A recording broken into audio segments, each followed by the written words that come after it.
All right, the great Mark Puttenfink. It's 11 o'clock on Monday. Yeah. Everybody around the universe just wants to come in. They want to listen to our opinion on politics in the United States of America. Mark Puttenfink from Patriot Training Systems. He can train. He could probably train Joe Biden. You know, I've been thinking about giving him a call. Yeah, seriously. Shoot him an email. Think about that. You could save the country. Yeah. Like if this man is going to be the president, he needs some help. He's learning how to be able to walk up a set of stairs. Yeah. We could work on that. We could work on a lot of things. What would you do to help him walk up a set of stairs? Next question. Turn the clock back. I think he's really, I mean, he's at a point now where he's just, it's obvious to even the casual onlooker that there's something medically wrong with him. I know. Yeah. William Hayes, you magical veteran. How are you? Morning, Bill. Yeah. Okay. So let's get at it. We try to avoid politics, but you can't really avoid politics. So, all right. So, and it wasn't my prediction. I watched videos a year ago where they said, here's what's going to happen. Joe Biden's going to see that he cannot be the president of the United States, and Michelle Obama is going to come in to save the day. Here, they're trying to paint the picture that's all about this. Like, there was a Scarborough guy on MSNBC. Yeah, I saw him before the debate going, I promise you, turn on the video. This Joe Biden is the best Joe Biden, the version I've ever seen. Right. And then after the debate, he's like, nah, he's got to go.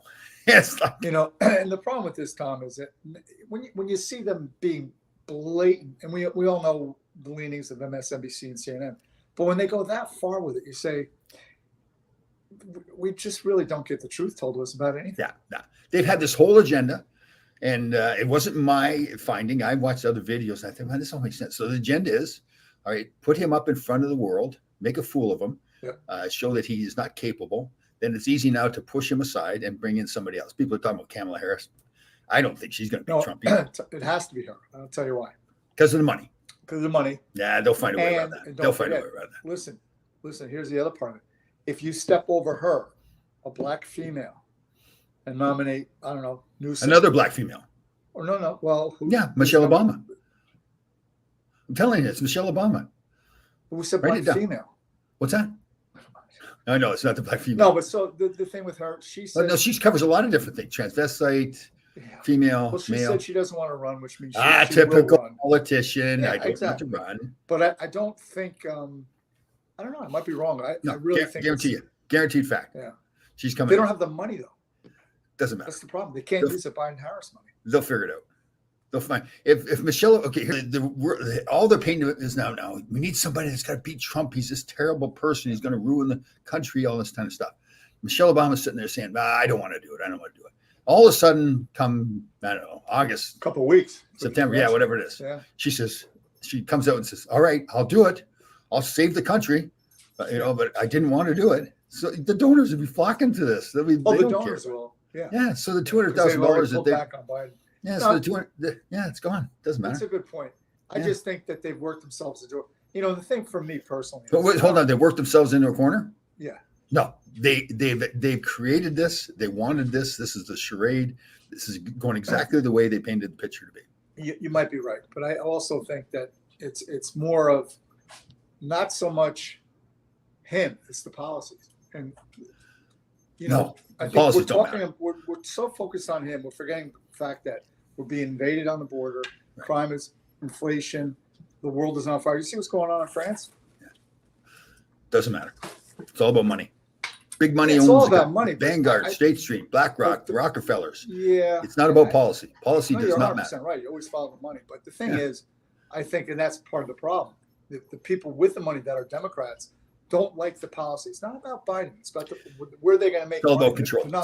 It's all about control and how they can make more money. They don't care about the country. They don't care about anything. Oh, that's obvious. But what I'm saying is that the money seems to be flowing away from the Democrats. No. The money will go. To me, it doesn't matter if it's Democrats or Republicans. The money is going to tell the politicians what to do so that the money can make more money. Right. Yeah. But well, we'll see. I just don't see them working themselves out of this.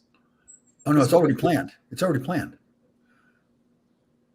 You're probably right. I mean, they seem to be able to control numbers when it comes to elections, but we'll see. We'll paint the picture. Michelle Obama says, I don't want to do it. I don't want to run. And there's an article that here's what's happening. Like sporadically, there's little articles that are getting put like the USA Today and other papers. Like poll numbers say that Michelle Obama is the only one that could beat Trump. Probably, well, yeah, because and all they talk about is we need to beat Trump. It's not about being a good president; it's about beating Trump, right? So they're gonna say, please, Michelle, come in. It's gonna be this big hoopla, and they'll raise millions of dollars because Michelle Obama comes in and saves the day. Yeah. Might also be Gavin Newsom, Gruesome Newsom, because he's another one. I'm not running. I support Biden. Dude, you were in the White House when he was overseas checking out the drapes and stuff. Who are you kidding? Yeah, I know. Yeah. Who's the a very attractive young woman? Luli? Is it Luli from Alaska? She was served in the army. You're not talking about Tulsi Gabbard, are you? Oh, Tulsi. Okay. Yeah, she's from Hawaii. Yeah. Oh, is it Hawaii? Oh, yeah. Very well spoken. She's great. She's attractive, awesome. She's attractive woman, speaks well, served in military. Yeah. That's why she'll never get elected. She's too smart. I think there's some there with her in the future. Her. Well, that's true. Yeah, the money can't. But I mean, there's so much freaking money out there. You know what? And again, we talked about this before. We got to give George Stephanopoulos some credit because I thought he was going to throw up some softballs there, but I was wrong. I think he was just doing what he was told to do to get Biden out of there. Yeah. Yeah, he went after him pretty good. Biden, I got to give credit. Said, nope, I'm not moving. That's it. You didn't give credit for that. He's not backing down. He's been known to be stubborn. I mean, they have the whole family business built around this. So that all goes out the window because there's no tomorrow. If he steps aside, there's no tomorrow. Right. Yeah. And his wife too. What a creep she is. God, she's using him just so she can remain vice president. Yeah. Or first lady. Yeah. Well, actually, president right now. Yeah, no kidding. I think she's the president. Hunter's vice president right now. Yeah, imagine that, right, Hunter? Oh God, no, those drugs in the White House are not mine. Yeah, I don't know how they got there. Yeah. Funny stuff. It's a mess. It really, and it's sad because it's our country, but it's not cool. What's going on is not cool. Well, but and you're right, it's not cool. But again, in my mind, it's been all this created chaos. This is what they wanted. There's the thought that this is exactly what they want. Because listen, what's easier if you put fear into people? They're easier to control. If things are good, and if everything's rolling along, everybody's happy, and they try to do something that's going to make them unhappy, they're going to say, "No, I'm not doing that." Totally. But if you keep them constantly in a state of fight or flight, which is what they try to do with the media and all this divisive rhetoric, that's exactly what. It's just always the same stuff too. Biden's this Trump is this terrible person. He's going to ruin the country. Didn't ruin the country before when he was president. Like it's all about Trump. It's all about Trump. I mean, if you put your personal feelings aside of him, because we all have our own personal feelings. Sure. If you just look at the policy, it's not only the president is somewhat of a figurehead. It's really the people he gets in his administration. It's like being a head coach. If you don't have a really good staff, it doesn't matter. Yeah. And the theory is that if Trump wins, they also win. The Republicans control the House and the Senate too, right? Well, there's no guarantee. But this is the way they're talking on. Yeah. I mean, they thought there was going to be a red wave when he was in office, but there was not. Right. So. You know, like going back and seeing some old videos of before 2016. All the Democrats are going, "Oh, it's a landslide. She's not just going to win; it's going to be land." And then as the night goes on during the election, well, Hillary was up, I think, 16 points right before the election polls. Right. So polls, you can't. Well, they manipulate the polls. They can write anything they want about the polls. Doesn't mean, God, funny stuff. It depends on who you're asking. It is funny. Like it's just we see more and more now. Again, in my mind, how this is such a orchestrated scheme, and they get people to buy into it, right? Well, the thing is, I think for you and for myself included, and a lot of people, the COVID years made us question everything, and now we see why. But you know what, though? They could care less with the question. They've gotten so arrogant where it's like, we'll just do whatever we want to do. It doesn't matter. But I mean, if you really rationally think about it, they shut us down. We had to stand 6 feet apart. We couldn't go to do this, do that, the other thing. Because of what? COVID. Now you're letting literally 11 million people come in the country in the past 3 years, 3.5 years. You have no idea forget COVID, leprosy, tuberculosis. We're seeing diseases come back that we eradicated like 50 to 100 years ago. Like too, where somebody said, okay, let me get this straight. So with COVID, you give us medicine, a pharmaceutical product for free to save our lives.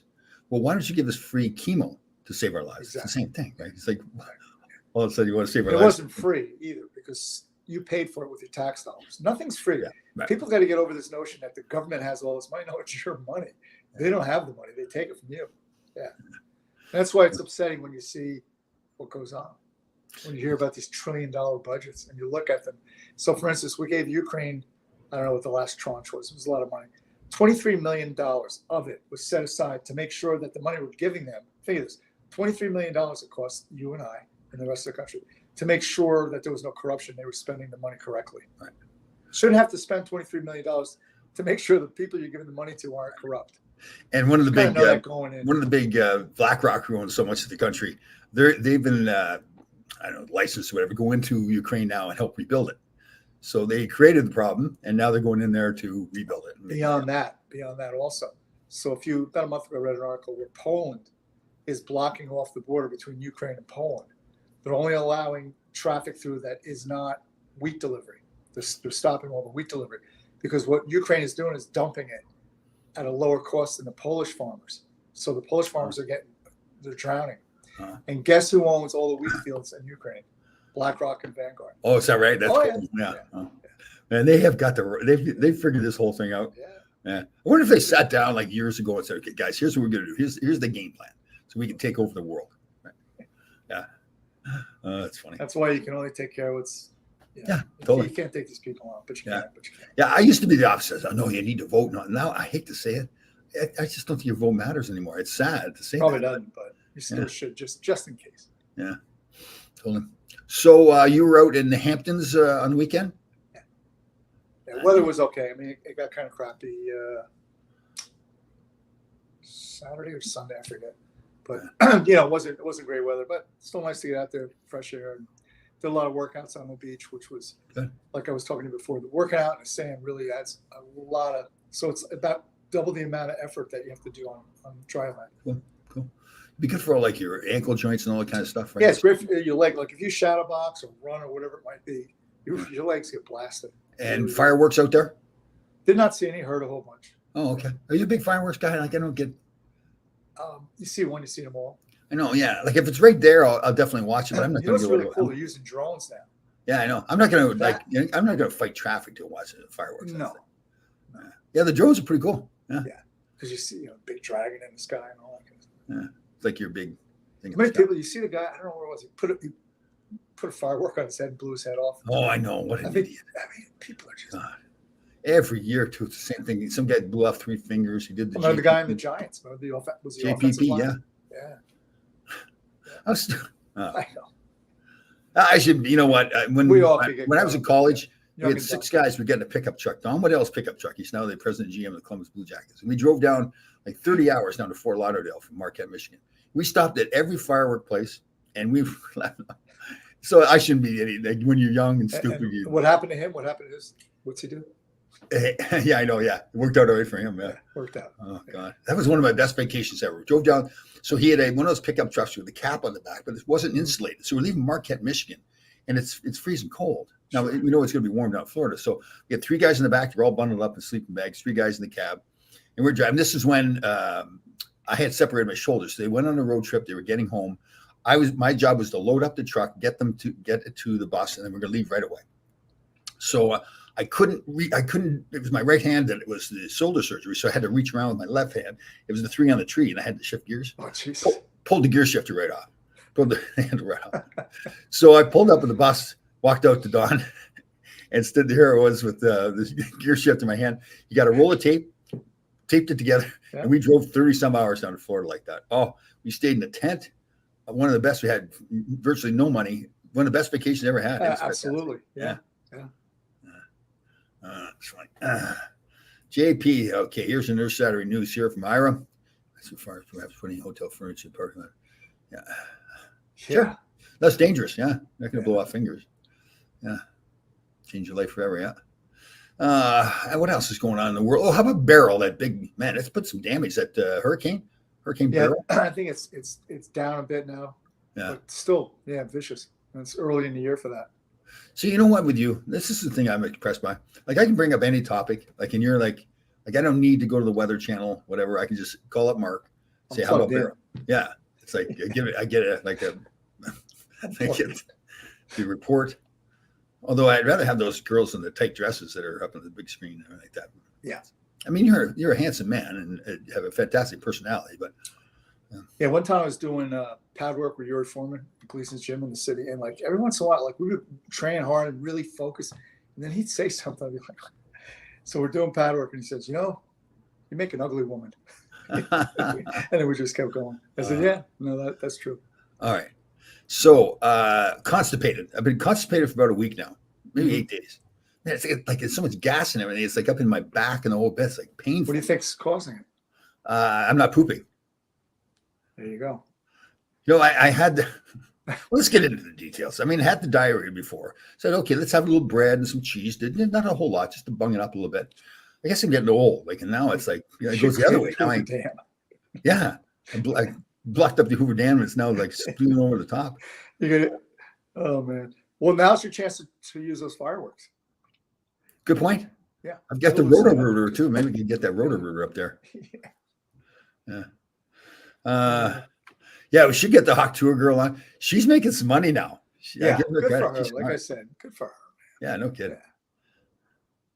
Let me see here. Here we go again. Tracy's favorite topic. Yeah. She was. Actually, who sent me? I think it was Deb sent me. She was, I don't know where she was. She found a picture of a toilet that's a collapsible toilet. So it's one of those things that flips, collapses or goes up, and then you put a little garbage can in there. It's got a seat.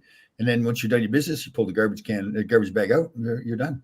Solves all the problems. Yeah, you don't have to clean any toilet. There's no plumbing needed. Yeah, unbelievable. How about the one that somebody had sent me to where they had the mirror attached onto the toilet seat at the back so you can see when you're wiping, you look behind and see where you're wiping? Yeah, I think that's taking it a little bit to the next level.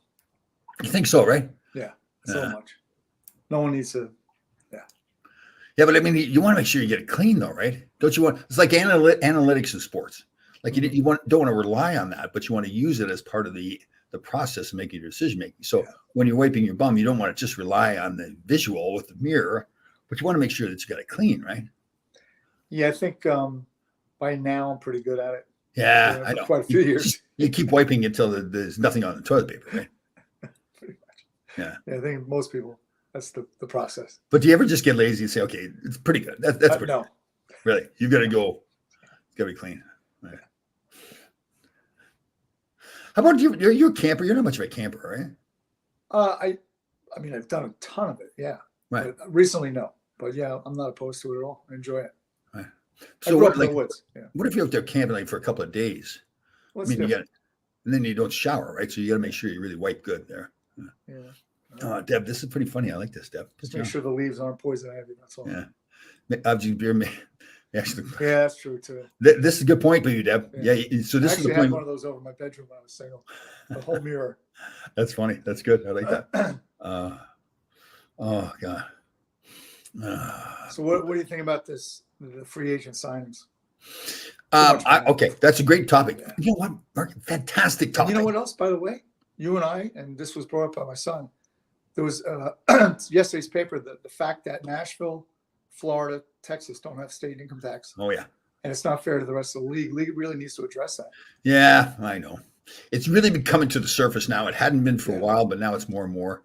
So, but here's, okay, this is a good point. So we'll go back to the free agency, but excellent point. Now, the flip side of that is the Canadian teams are at a much more disadvantage than anybody else because of the tax system there. So what do you do now? Do you say, okay, we're going to now, do we penalize those teams, those states with no tax and somehow make it a different salary cap for them? And then what do we do at the other end? Do we now give preferential treatment to the Canadian teams because they paid more tax? Well, I guess there's two. You could prorate it somehow and come up with a fixed number. So whatever it is, you're not going to write off 100% of it, but you'll write off a percentage of it. So you take so you'd say, okay, there's no state tax. So we'll take that number and prorate it to the salary cap as it is right now per team. Right. So you're saying, okay. Yeah. Or like what baseball does, but then you run into the problem where, it's the teams that have a lot of money with the luxury tax. Yeah. It's why the Yankees are always competitive, but Kansas City's always so weak. But Kansas City doesn't mind taking that money from the Yankees for luxury tax. But the Yankees over the years now, the past few years, have not wanted to go beyond that and pay that luxury tax. Yeah. Well, they, I guess, kind of figured out it doesn't always equate to world totally. championships. Yeah. Right. Now, remember, though, if you're going to change those salary cap numbers, that's a collectively bargained issue that has to be bargained with the. So here's the issue. So the players hate the escrow system. So the escrow is they look at the revenues, they make they estimate what the actual revenues are going to be through the year. They do their calculations, and here now becomes what the salary cap is per team. So now, but they really don't know for sure. So they say, and it's usually in that range from 10 to 20%. That's a pretty wide range of what they hold back on each contract.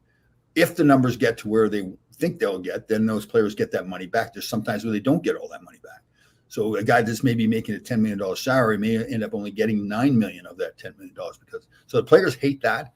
So they know that that's what they're going to be going after. Say, okay, you want to do that, then we're getting rid of the escrow system. Or I guess at the end of the day, the owners are going to look out for themselves.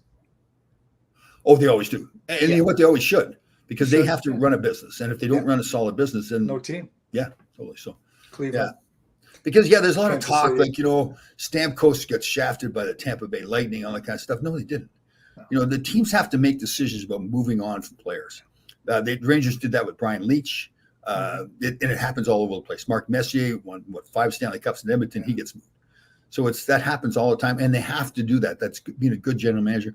It's so easy to just hold on to those players, kumbaya, the fans all love them. Well, then now you've set your team back. Different sport, but I think Belichick's success was Brady, obviously, but also the fact that he knew when to. We've had enough. Let's bring another guy in for less money. Yes, totally. Or same money, whatever. Yeah, he knew when to, how old the girls he should date. Yeah. Hey, good for him, man. I don't know he's not doing anything wrong. Yeah. He's not forcing her to do anything. She's an adult. She can do what she wants to do. Yeah. It's not like she's a school teacher and he's a 12-year-old. Oh, no kidding. Why every day in the paper I'm seeing this? What is going on with these? What, with Belichick? Man? No, with the teachers. Oh, I know. Yeah, and attractive women too, going with these young kids. It's like some kind of nutty thing going on. Seriously, isn't that there's obviously something there? Like, why would they? And a lot of times they're married too. Yeah. It's insane. All right. So Belichick was good at controlling that cap. Yeah, totally. Yeah, and he'd be the enemy. People would hate him and all that kind of stuff. But that's if you're not cheating, you're not trying. Well, and I know you're saying, but that's not even cheating, really. That's what you need to do. Being smart. Okay, so free agency. So here's what happens, and it happens every year. So let's take Nashville, for example. And Barry Trotz, the GM, there's a fantastic person, so it's not a personal attack on him. But it's so it's like, oh, geez, this is great. They signed Stamkos, they signed Brady Shea. But okay, so let's look at the Brady Shea contract. 7 years, $7 million a year. And most of the GMs I talk to, at most, he's a $6 million a year player, and for 5 years, because he's a soft guy. Great person. I've met him at events before, really, and a very talented player, but he's not a gritty guy. He's not that kind of guy in a playoff game. He's going to step up and hammer somebody, whatever. He's just a soft guy. Can move the puck well. Skates well. Yeah. Okay, so the worst thing that's happened is, okay, let's say the team doesn't do well. Well, now everybody's critiquing these signings, right? It's like, what is Brady Shea doing for you? He's your third or fourth defenseman. Same thing with probably in all likelihood, Stamkos is going to go in there and have a good first year. He's fired up and everything. But then, that second, third, fourth year, and you're paying him $8 million a year. I guess the way it is now, if you can get a year, and you win a cup with Brady Shea, no one says anything. Yeah. If you get bumped out in the first round, then they start going, "What'd you give the guy a little money for?" So it's to be determined. But certainly, I think what you're saying is 100% true. That they handed out even going back further, Wade Red, they booed him out of Ottawa, and Slats was obsessed with that kid. Yeah. He came in here, and at one point he had Wade Redden and Kasparaitis playing down in Hartford at a combined of $11 million per. I know, and it's another case too. Redden was such a good kid and everything. Yeah, but he's he was such a highly sought after person coming out of college, junior. He was the second overall pick. I had Brian Berard, who was the first overall pick in the draft, and then Wade was second. So I got to know him quite a bit. And see, Brian just got a job with was it a junior program or something? Yeah, he's doing something up in Rhode Island, right? Yeah. He's a good guy too. Yeah, I like Brian. That's a sad story. He did write a book, but it's a sad story. What happened was because he going into junior and then pro, like he was going to be the next Bobby Orr, or the American Bobby Orr. Well, that's unfair, but in that category, guys like Brian Leach kind of player. Mm-hmm. And then, Mike Milbury was a total disaster for a GM. Man, I hate that guy. I got to tell you, like I look back at the stuff he did to players. Not much love for him either. Yeah, just like, okay, if you make mistakes on players, but I mean, don't be a jerk about it. Like he would say stuff. Okay, so he traded for Brian Boyer. And then when he traded him away to Toronto, he made a comment like, it's pretty clear that he was going to be a bust. Okay, well, you traded for him. Why'd you go for him? Yeah. So it's like I won't name the player, but someone I know was a free agent, and Milbury called him, and Milbury carved the team for 45 minutes. And at the end said, hey, you want to come here? Oh, is that right? Yeah, I don't think so. Not after that. It's amazing when they do that, right? It's like, oh my God. And then, did you ever hear Terry Ryan's story with his interview with Milbury? Yes. Yeah. Where we already decided we don't want you. We want who did he play junior with? Kid that played in Damon Lanko? Yeah. We're taking a run for Lanko. He goes, well, let me ask you one question. He said, how far did Napoleon slip away from his wife? A Bonaparte. I thought you were going to go with the arm thing, but okay, Bonaparte's good. Yeah. But anyhow, so that's Milbury. And who punches what did he punch, a 12-year-old kid at an outdoor youth game or something? Oh yeah, totally. And he paid the kid off. Yeah. The kid's going to grow up and fight on him. And he would do things when he was on TV.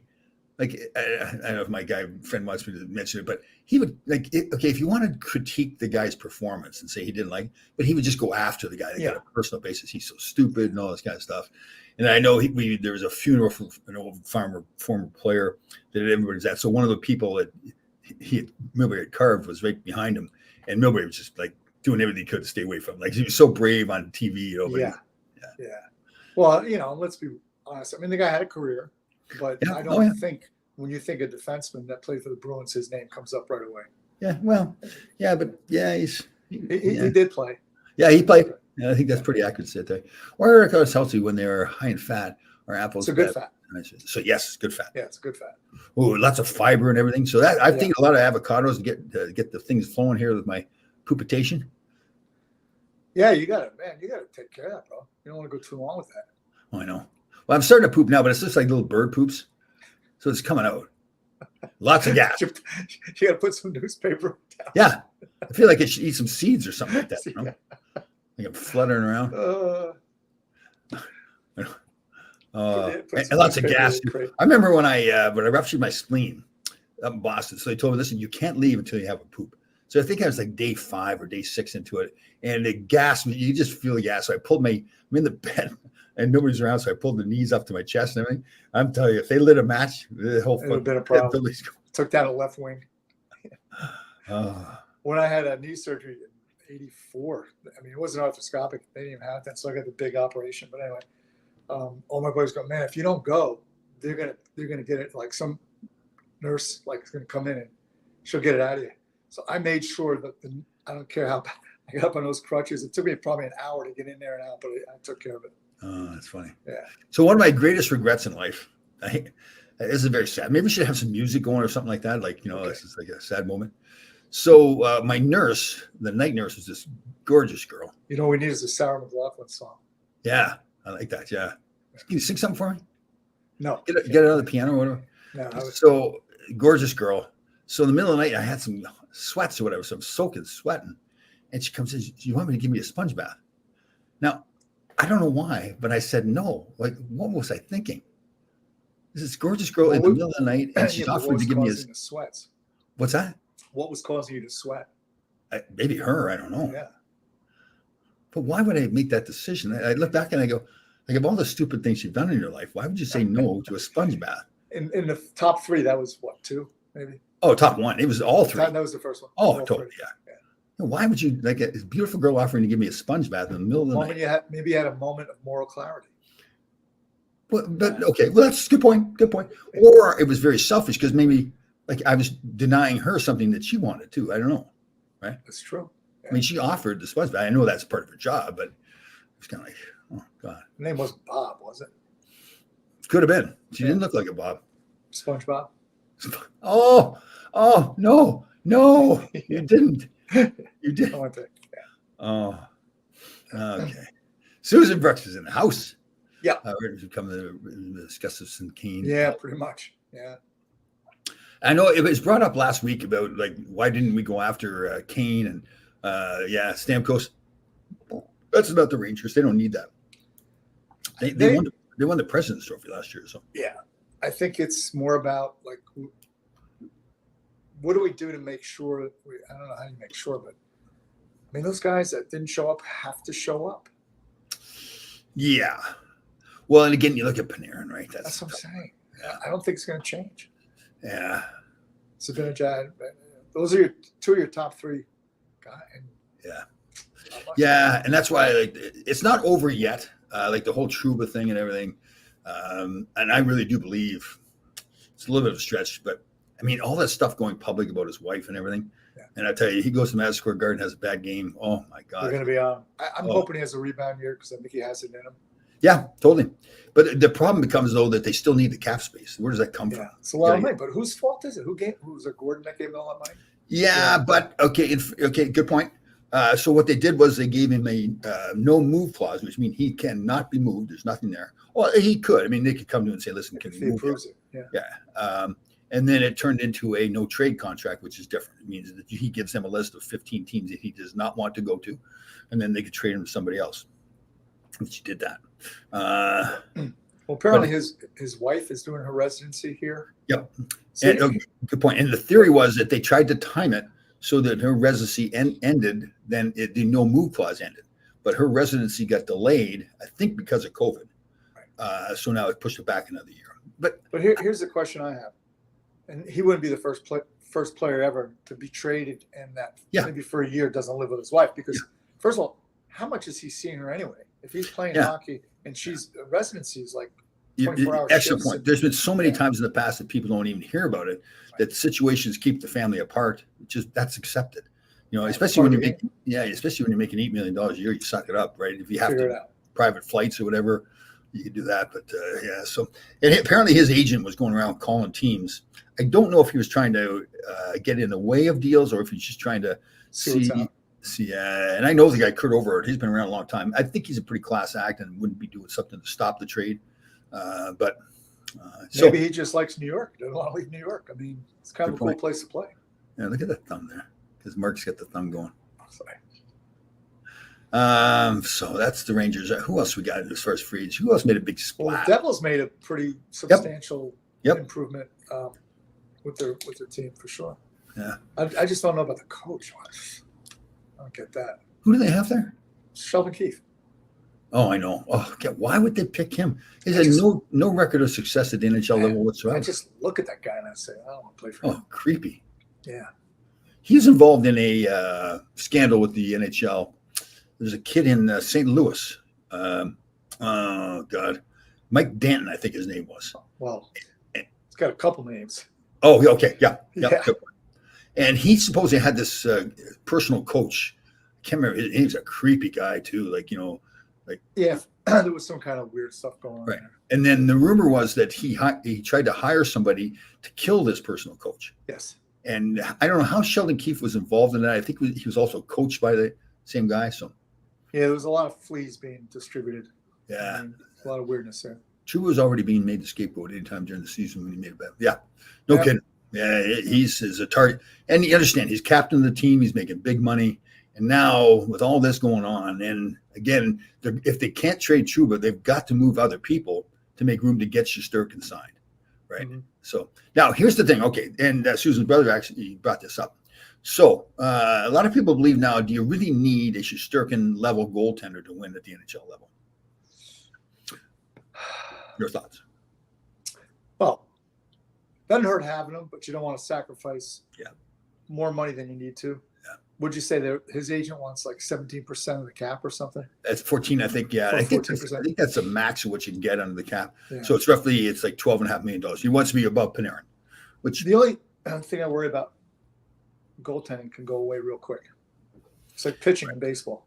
Yeah. You have a 20-game season, and next year you win 7. So you look at Edmonton, for example. They came one win away from winning the cup. They have this Skinner, who a lot of people really doubted him going to the playoffs, but they got him there. Look how well Quick played as well. Yeah, I mean that's the thing. You can say, okay, let's see if we can squeeze out another 2 years from Quick. Even if he's not the old Quick that he was in the past, still a good goaltender, great leader, great competitor, and everything. But okay, so let's say you make the decision we don't need Shesterkin. So now, do you trade him during the season? It depends when you want to make a move. Do you want to make a move at the deadline, like right before the? I think also, what's in the pipeline? Do they have any prospects? Yeah, that's a good question. It really is. Yeah. If they don't have anything, then they got to stay with them. It's really hard to tell. Yeah, you don't want to go from having Grigoriev and Shesterkin, and now you've got nothing. Right.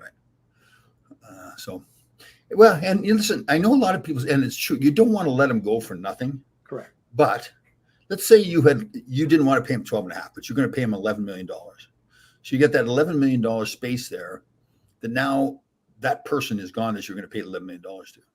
So now you can say, well, we're really not giving away for nothing. We can go sign other players with that $11 million. Could be one $11 million player, could be three plus some $1 million players. So it's not like you're giving away for nothing. You're buying cap space is really what you're doing. So you could pick up a reliable number 6 defenseman for $2 million a year. There's part of it there. Yeah. Let me ask you this: do you think you'll see the day where, like the Lindros trades and stuff like where you're swinging out 5 guys for 1 guy? So say you package Shesterkin, Panarin, and a couple guys to get Connor McDavid before he becomes a free agent. Mm-hmm. Well, I mean, I know Panarin can't be traded; he's got no move. But I don't know; those are tough deals. They don't do that too much anymore. No, they don't. It's a lot of it's like so much is surrounded by money too. So let's say if you're Edmonton, you're picking up Shesterkin and Panarin. Panarin is making 11. Shesterkin wants at least 11, so that's $22 million there. Yeah. McDavid is making 14 or whatever, so that's another $8 million you add onto your salary cap. So that's a tough one to do. Now, from both sides, you really change the dynamic of your team a lot. Big way. Yeah. Do you think Edmonton will be able to retain him though with the money? Yeah, I think so. I think he's just such a lifer there. He's Edmonton. I mean, he's the franchise. Yeah, and players tend to, they want to be on that same team all the time. Sure. Although he's a Toronto guy, if they don't win in Edmonton, could he be sitting there saying, "Okay, I did everything I could. You didn't get me a goaltender. You didn't get me other players. This team, I wanted to win, and you just didn't give me another team around because." Listen, he was it. I mean, when he was going for Edmonton, he kept them in the series. Yeah. If he wasn't there, it was a 4-0 sweep. Right. So I was watching this morning. I didn't know this. Did you know that Crosby was in a prospect camp as a 16-year-old with LA? Say it again, sorry. Crosby was in a prospect camp with Los Angeles Kings when he was only like 16 or something. Oh. There's some video of it. I didn't know. Yeah. I tell you, I admire him. Okay, that's a good subject. I'm glad you brought him up. So Austin Matthews. So I was on a show the other day, Hockey Buzz, and it looks like they're moving Marner. And I said, listen, you should move Matthews too. You're not going to win with him. So I watched an old video, and I think back at Wayne Gretzky, Crosby, McDavid, all these star players. So somebody goes after Matthews. He pushes back, and then all his teammates come in to save the day. He then steps away from the pile, right, and just lets his teammates do the battling for him. He does nothing. Now, all those guys, the great players, the Messiers, Bobby Orrs, Wayne Gretzky's, Sidney Crosby, Mario Lemieux, they would all at least get in, hold on to somebody. Mm-hmm. You can't step away and to me, I know that's a small thing. I know you know this. It's just indicative of how he feels about the team. Like, get in there and hold on to somebody. Help your teammates out who came to your rescue. So I think Sid's done more than that even. Yeah. I mean, he gets pretty scrappy. Yeah, he probably does more than he should do, but yeah, especially after all his concussions and all that kind of stuff too. So, right. Yeah, but no, you're 100% right. I mean, either you're going to stand up for your team or be part of the team. If you put yourself above the team, then you're no good. Yeah, totally. Yeah, and the players see that too, right? Of course. When you play, didn't the players on the team pick the captain, and do you feel the players should pick? So that's a great question, Mr. Barrett Shelley, you magical veteran up in Cooperstown, New York. So there's a lot of different methods, and it's funny talking to James Patrick, who had coached in the NHL for a lot of years, former Ranger, and he would say, and we talked about the subject, that but sometimes what coaches would do is they would poll the players, they would do a vote. Who do you think should be captain? Now, that didn't mean that they had to do what the players said. They wanted to know what the players felt. So sometimes the players picked James Patrick, then they would take James Patrick. But if they pick some player and say, nah, we don't think that's really the guy, they could pick another guy. Mm-hmm. So it goes from team to team. I think in most cases now it's the management that picks the captain. And here's a really interesting take on it. James Patrick had, which I never heard this before. He said the people you should ask about who should be captain are the trainers of the team. You like that? Yeah. Yeah, because they observe, they see what's going on in the room. Yeah. So when the coaches come in, it's human nature. Point. Sometimes the players act differently when the coaches come in the room. Yeah. It's not like they're being weasels or whatever. It's just it's different. So when it's everybody's relaxed and everything, and there's nobody else in the room but the players and the trainers. Here. Oh yeah, and the trainers hear all that stuff. Yeah, 100%. Cool. I thought that was. You also get a feel for the chemistry of the team. What guys get along, which guys you can see there's a schism. You know. How important? I mean, you were a captain, but what do you think the relevance is? Is it so? In other words, if you make for some reason a wrong decision on a captain, do you think that can prevent the team in the long run from being successful, or it's minimal? Yeah, I think it's minimal. I think that if they make the wrong, and you're right, wrong decision. Sometimes they'll make a decision about a captain to say, okay, he really isn't the best leader, but we're going to put the C on his jersey, hoping it will pull him up. That he will say, now I have much more of a responsibility. I need to do more and play more. And if somebody else is the real leader, he won't mind. He knows he's the captain. He knows he's the leader. And usually coaches will go to the real leader and say, listen, here's what we're doing. You're the real leader of the team, but we need to get this guy going, and we're hoping the C will do that. And the guy go, it doesn't, because the real leader won't care. The real leader will say, that's fine. Doesn't matter to me. I'll lead. I mean, I think also the other angle on it, like, so Brian Leach, he's a quiet guy, you know, Brian, but he was just held in such a high regard that everybody respected him. And if he did say something, okay. Yeah, totally.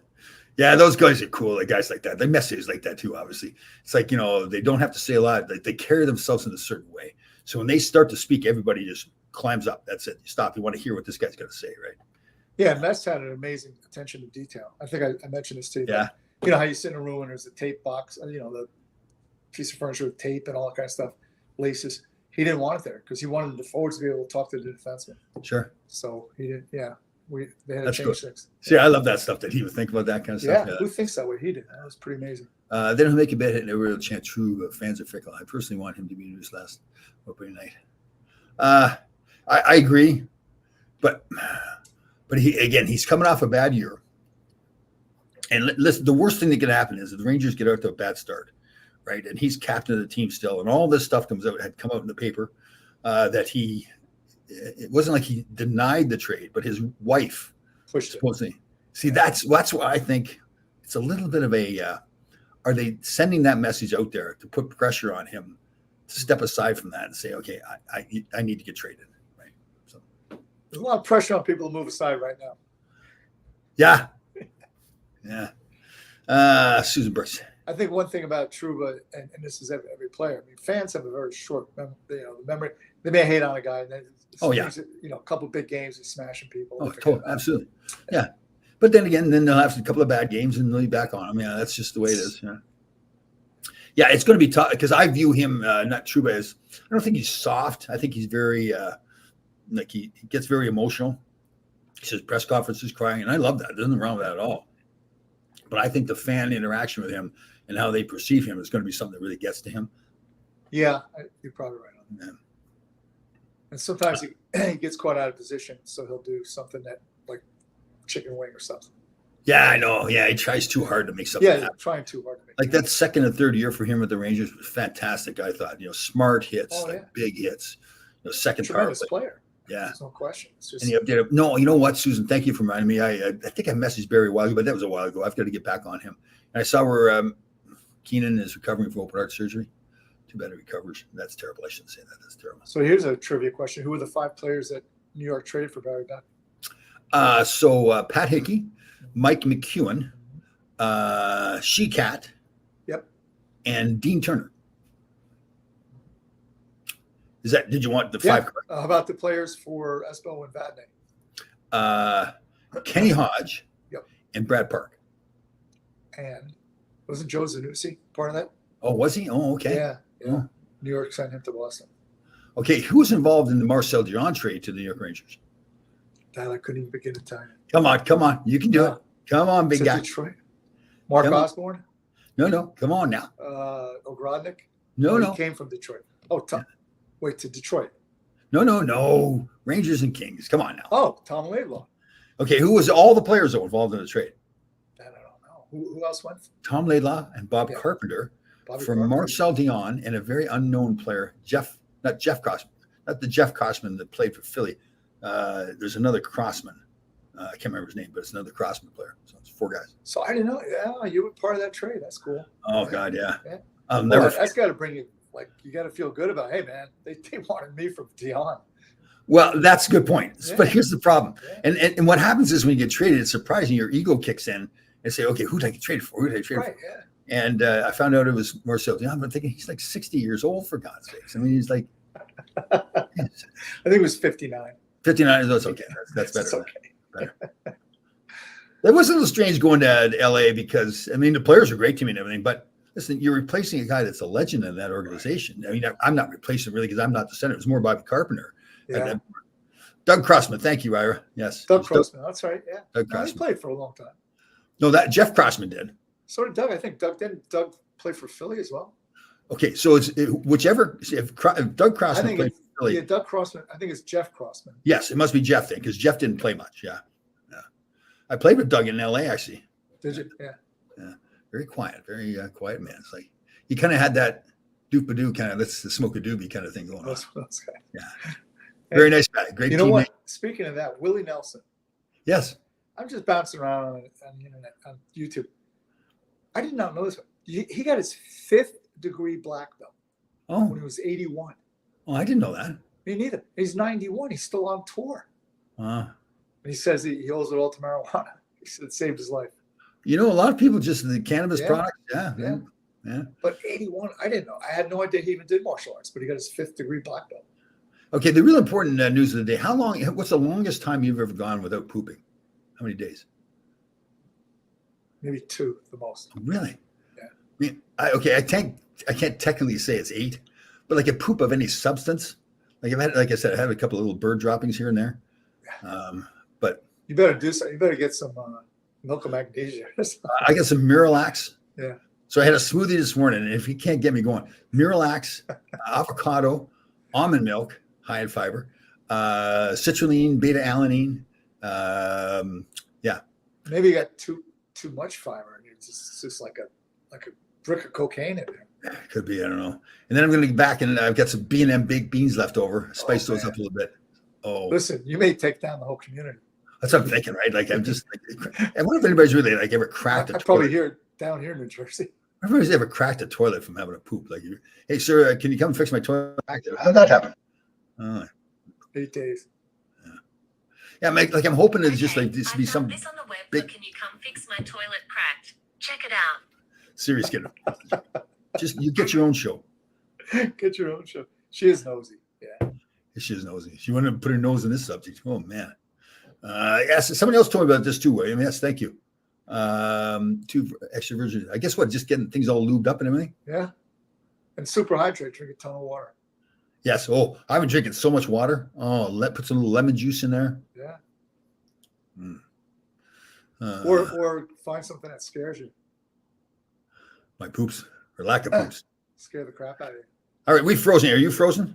I'm still moving here. I Okay. guess you're. I think you're Yeah. just totally bunched up. Is what it is. That's what it is. Everything's bunching up on me. Ever since I turned 6, everything's just gone down the tubes. Man, it's tough, right? Yeah. Well, it's not going down the tubes. The problem. I know. It's not. It's stuck in the tube. God, it's just I hate it. Yeah. I get so frustrated. Like 66 years old. What is going on here? You there? Did you? Yeah, I'm here. Did you touch a newspaper? Because that generally gets people going too. Did I Something touch about it? the newspaper ink. Yeah. You're a sick puppy. I don't know. All right, everybody. So we're frozen up here. So instead of like we've gotten to 50 minutes here close. So everybody have hope everybody have a fantastic weekend. So on Thursday for our Thursday show, I think I announced this before. Mark Pavich's sister, Jean, will be coming on with us. Yes, and Mark's best friend, God, I think it's Ronnie or whatever. So they're gonna be on. So it'd be great to really promote the farm, the Mark Pavich farm Yes. ranch they've got going on, and also Jean really wanted to clear the air on some things about Mark. So I'm really looking forward to this. So that'll be at 10 o'clock on Thursday. So hopefully by then I'll have a nice big poop. We'll be all nice and fresh. So Have a shitty day.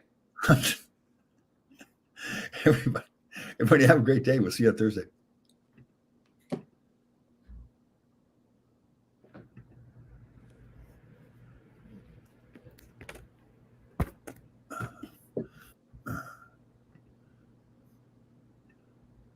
We still on or not?